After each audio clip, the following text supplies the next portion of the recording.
Il était une fois dans un petit village appelé Aba, situé dans la partie nord du Nigeria, vivait une jeune femme nommée Chioma. Chioma était une fille au grand cœur, pleine d'amour, et avait un petit ami nommé Emeka. Chioma aimait Emeka profondément et était prête à tout pour lui, allant même jusqu'à subtiliser secrètement de l'argent à ses parents pour le lui donner, croyant que cela le rendrait heureux. Elle lui préparait de délicieux repas et lavait ses vêtements avec tant de soin, persuadée qu'Emeka était tout son monde. Un jour, à sa grande surprise, elle découvrit qu'Emeka l'avait trompée avec une autre femme. Au lieu de se mettre en colère ou d'être bouleversée, Chioma choisit de lui pardonner. Elle croyait aux secondes chances et pensait que l'amour pouvait tout conquérir. Même lorsque ses parents lui conseillaient de se concentrer sur sa propre vie et de faire quelque chose d'utile, elle refusait, insistant sur le fait qu'Emeka était sa vie et son futur mari. Les parents de Chioma tentèrent de lui dire qu'elle devrait continuer ses études et trouver un travail, mais elle ne les écoutait pas. Emeka l'avait convaincue d'arrêter ses études et de ne pas travailler, promettant que lorsqu'il serait marié, elle deviendrait une femme au foyer heureuse et qu'il prendrait bien soin d'elle. Malgré les défis, Chioma continua de soutenir Emeka, espérant qu'un jour il réaliserait ses sacrifices et l'apprécierait vraiment. Ce qu'elle ignorait, c'est que la vie lui réservait encore d'autres surprises. Au fil du temps, les amis et la famille de Chioma la regardaient avec inquiétude alors qu'elle dédiait tout à Emeka. Ils se faisaient du souci pour son avenir, espérant qu'elle réaliserait sa propre valeur, mais Chioma restait inébranlable, croyant que l'amour pouvait tout conquérir. Des mois plus tard, quelque chose de triste arriva à Chioma. Un jour, ses parents eurent un terrible accident de voiture et ne survécurent pas. Chioma pleura beaucoup parce qu'elle aimait ses parents, et maintenant ils étaient partis. C'était une période très difficile pour elle. Emeka, qui était le petit ami de Chioma, était là pour la réconforter pendant ce triste moment. Il fit de son mieux pour être un bon soutien pour Chioma. Après les funérailles, Chioma se sentit seule et ne voulait pas être seule, alors elle demanda à Emeka si elle pouvait emménager avec lui. Au début, Emeka n'était pas trop sûr de l'idée, pensant que cela pourrait être trop, mais voyant Chioma si triste, il accepta. Chioma aménagea chez Emeka et au début, les choses semblaient heureuses. Ils passaient du temps ensemble et Emeka était là pour Chioma. Cependant, au fil des jours, Emeka changea. Chioma commença à faire toutes les tâches ménagères, presque comme une servante. Elle cuisinait, nettoyait et faisait tout ce qu'elle pouvait pour rendre Emeka heureux, pensant qu'en faisant toutes ces choses, Emeka l'aimerait davantage. Chioma travaillait très dur, mais il semblait qu'Emeka ne remarquait pas, n'appréciait pas son effort. Il s'habitua à ce que Chioma fasse tout pour lui. Même si elle était triste à l'intérieur, Chioma continuait à essayer de plaire à Emeka, pensant que cela le ferait l'aimer davantage. Les semaines passèrent et Chioma se sentait plus comme une servante qu'une petite amie. Elle manquait ses parents et les moments heureux partagés. Emeka ne semblait pas comprendre combien Chioma se sacrifiait pour lui.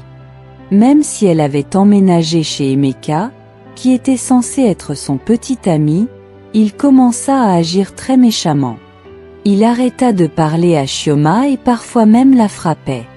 C'était vraiment mauvais. Un jour, Emeka fit quelque chose de très méchant. Il traita Chioma si mal qu'elle devint très triste. Puis, une chose surprenante se produisit. Chioma découvrit qu'elle allait avoir un bébé. Elle était heureuse pour le bébé, mais quand elle le dit à Emeka, il devint très en colère et lui dit de partir. Emeka était si cruel. Il jeta Chioma hors de sa maison sans lui donner quoi que ce soit, même pas une petite chose pour l'aider. Chioma pleura beaucoup et supplia Emeka de la laisser rester, mais il ferma la porte et ne l'écouta pas. Cette nuit-là, Chioma dut dormir à l'extérieur de la maison d'Emeka. Il faisait si froid et elle se sentait si seule. Le matin, elle supplia à nouveau Emeka, espérant qu'il changerait d'avis, mais au lieu de cela, il fit entrer une autre femme dans la maison. Il dit à Chioma qu'il ne l'avait jamais aimée et qu'il l'utilisait juste pour garder sa maison propre. Chioma se sentit très triste. Elle dit à Emeka que Dieu le jugerait pour être si méchant. Elle fit son sac et quitta la maison d'Emeka. Chioma se rendit chez son ami Zawadi et lui raconta tout ce qui s'était passé. Zawadi était très triste pour Chioma et lui donna un peu d'argent pour l'aider. Chioma décida de voyager chez sa tante dans la ville, espérant un nouveau départ et une vie meilleure pour elle et son bébé. Même si les choses étaient difficiles, Chioma restait forte et pleine d'espoir. Elle savait que parfois, il faut laisser derrière soi les mauvaises choses pour trouver le bonheur. Et ainsi, le voyage de Chioma continua. Avec l'espoir dans son cœur et un petit en chemin, elle quitta le village avec son bébé grandissant dans son ventre et se rendit chez sa tante à Lagos, une grande ville avec beaucoup de gens et de grands immeubles. Le nom de sa tante était Amina, et c'était une dame vraiment gentille. Lorsque Chioma arriva, tante Amina put voir qu'elle était triste et avait besoin d'aide. Tante Amina ouvrit son cœur et laissa Chioma rester chez elle. Elle lui fournit tout ce dont Chioma avait besoin. Un lit confortable, de la bonne nourriture et beaucoup de soins. Tante Amina emmena même Chioma chez le médecin pour des contrôles afin de s'assurer que le bébé était en bonne santé. Tante Amina était une dame forte et travailleuse. Bien qu'elle vécût seule, elle travaillait très dur pour prendre soin d'elle-même et aussi de Chioma. Elle encourageait toujours Chioma, lui disant que tout irait bien et qu'elle serait toujours là pour elle. Chioma se sentait en sécurité et aimée chez tante Amina. Chaque jour, tante Amina s'assurait que Chioma avait tout ce dont elle avait besoin. Elle parlait à Chioma du bébé et de combien il était spécial. La gentillesse de tante Amina aida Chioma à oublier les moments difficiles qu'elle avait vécus dans le village. Au fil des jours, tante Amina et Chioma devinrent comme une petite famille. Elles partageaient des histoires, riaient ensemble et même planifiaient l'arrivée du bébé. Tante Amina montra à Chioma que la famille n'est pas seulement une question de sang, mais d'amour et de soins. Chioma était reconnaissante pour l'amour et le soutien de tante Amina. Elle savait que même si les choses étaient difficiles avant, il y avait de l'espoir pour un avenir heureux avec son bébé et sa tante aimable. Et ainsi, les deux continuèrent leur voyage, affrontant chaque nouveau jour avec force et amour. Après avoir attendu très longtemps, 9 mois passèrent et Chioma eut finalement son bébé. C'était un petit garçon et ils l'appelèrent Chidi. Chioma et tante Amina étaient si heureuses. Elles ramenèrent le bébé à la maison de l'hôpital avec des sourires sur leur visage.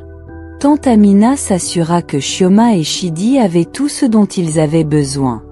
Elle acheta des vêtements pour bébé, de petites chaussures, une petite armoire, un ensemble de literie et même un berceau douillet pour que Chidi puisse dormir. Tante Amina fournissait beaucoup de nourriture délicieuse à Chioma pour s'assurer qu'elle restait forte et en bonne santé.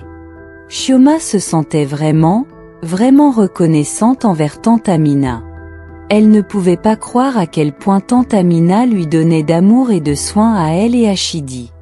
Chaque jour, tante Amina s'assurait que leur maison était remplie de chaleur et de bonheur. Bébé Chidi était un petit si mignon. Chioma et tante Amina l'aimaient tellement et s'assuraient toujours qu'il recevait tous les soins dont il avait besoin.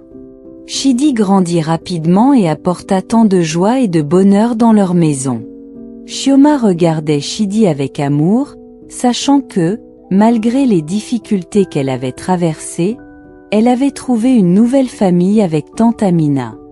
Leur vie était remplie de moments heureux et d'amour.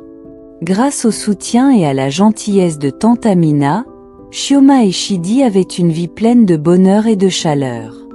Chioma savait que, peu importe ce que la vie leur réservait, ils seraient toujours ensemble, forts et aimés. Elles étaient une vraie famille, non par le sang, mais par l'amour et le soin. Abonnez-vous à notre chaîne, à la prochaine.